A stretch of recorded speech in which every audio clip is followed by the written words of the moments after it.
فرشتے بڑے بڑے پتھر اٹھا کے اس کے سر کے اوپر مارتے ہیں، اس کا سر پھوڑا جا رہا ہے۔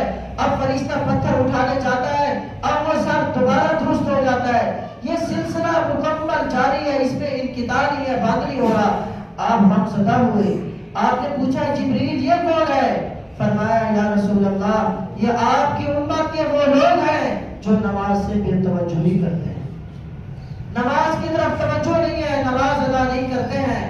ان کی سزا آخرت کے اندر یہ ملے گی کہ ان کے سروں کو پتھر سے کچلا جائے گا۔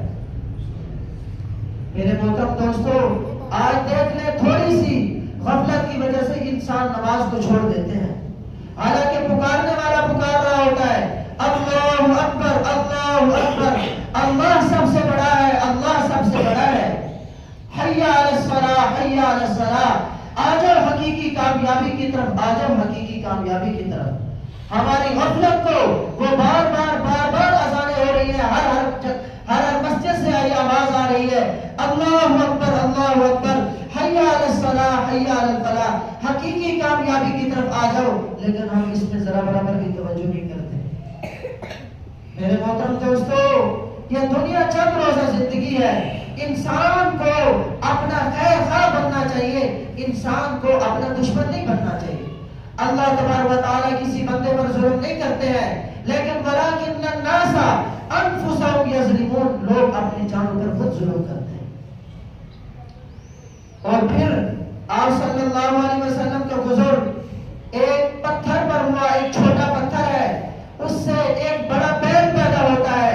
اب وہ بیل پیدا ہوا، اب وہ دوبارہ اسی چھوٹے پتھر کے اندر جانا چاہتا ہے، لیکن وہ اس پتھر کے اندر نہیں جا سکتا۔ آپ نے پوچھا جبریل یہ کیا ماجرا ہے؟ فرمایا یہ وہ شخص ہے جو اپنی زبان سے بڑے بڑے دعوے کرتا ہے اور ایسی باتیں نکالتا ہے، پھر اس کے اوپر وہ اس کو پورا نہیں کر پاتا، شرمندہ ہو جاتا ہے۔ اب یہ چاہتا ہے کہ میں اس بات کو دوبارہ واپس لوٹا لوں، لیکن واپس تو نہیں لوٹا سکتا۔ فرمایا یہ اس آدمی کا حال ہے۔ اسی طریقے سے پھر آپ صلی اللہ علیہ وسلم کا بزرگ ایک آدمی پر ہوا، بوڑھا آدمی ہے، وہ لکڑیاں چن چن کر جمع کرتا جا رہا ہے، بہت بڑا گٹھڑ ہے، اس کو اٹھا نہیں سکتا، اور لکڑیاں اس کے اندر جمع کرتا جا رہا ہے اور جمع کرتا جا رہا ہے۔ آپ نے پوچھا جبریل یہ کون ہے؟ تو حضرت جبریل علیہ السلام نے فرمایا یہ آپ کی امت کے وہ لوگ ہیں کہ ان کے ذمہ پہلے لوگوں کی کافی ساری امانتیں موجود ہیں، کافی سارے ان کے ذمہ پہلے قرضے موجود ہیں، اب وہ قرض ادا نہیں کر سکتا، مزید اور لوگوں سے قرضہ لیتا جا رہا ہے، اور لوگوں سے قرضہ لیتا جا رہا ہے۔ میرے محترم دوستو، بغیر ضرورت کے آدمی کو قرض نہیں لینا چاہیے، جب قرض لے تو پھر اس کی ادائیگی کی کوشش کرنی چاہیے۔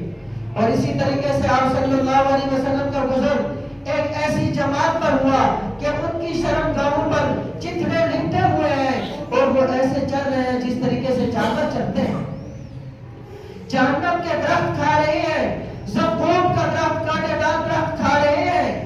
آپ علیہ السلام غمزدہ ہوئے، پریشان ہوئے، پوچھا جبریل یہ کون لوگ ہیں؟ تو انہوں نے عرض کیا یا رسول اللہ یہ آپ کی امت کے وہ لوگ ہیں جن کو اللہ تبارک و تعالیٰ نے دنیا کے اندر مال و دولت دی تھی، لیکن انہوں نے ان مال و دولت پر جو زکوٰۃ واجب تھی زکوٰۃ کی ادائیگی نہیں کی، زکوٰۃ ادا نہیں کرتے تھے مال و دولت کی۔ اب ان کو سزا یہ دی جا رہی ہے، اب جہنم کے اندر زقوم کا درخت کھانا پڑے گا اور اسی طریقے سے جہنم کے پتھر کھانے پڑے گا۔ میرے محترم دوستوں، زکوٰۃ معمولی سی کوئی زیادہ رقم نہیں ہوتی ہے، زکوٰۃ ضرور ادا کیا کریں۔ اور اسی طریقے سے آپ صلی اللہ علیہ وسلم کا بزرگ ایک جماعت پر ہوا کہ وہاں پہ ایک ہانڈی ہے، ہانڈی کے اندر پاکیزہ پکا ہوا گوشت پڑا ہوا ہے، اور ایک دوسری ہانڈی ہے اس میں سڑا ہوا گوشت ہے، لیکن لوگ ایک پاکیزہ ہانڈی کو چھوڑ کر جس کے اندر عمدہ پکا ہوا گوشت ہے اس کو چھوڑ کر اس ہانڈی پر بیٹھ رہے ہیں جس کے اندر سڑا ہوا گوشت ہے۔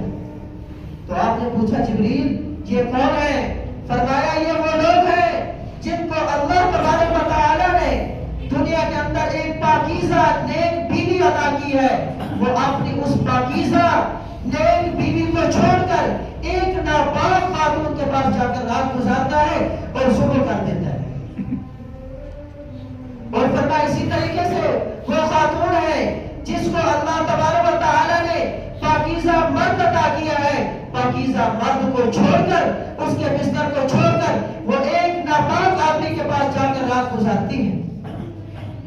آپ صلی اللہ علیہ وسلم اسی عالم برزخ کے اندر فانطلقنا الی ثقب، آپ صلی اللہ علیہ وسلم فرماتے ہیں ہم ایک مقام پر پہنچے، وہاں پر دیکھا کہ مثل تنور، ایک غار ہے جو تنور کی شکل کی ہے، اعلاہ ضیق و اسفلہ واسع، کہ اس کا اوپر کا جو حصہ ہے وہ تنگ ہے اور نیچے کا حصہ کشادہ ہے۔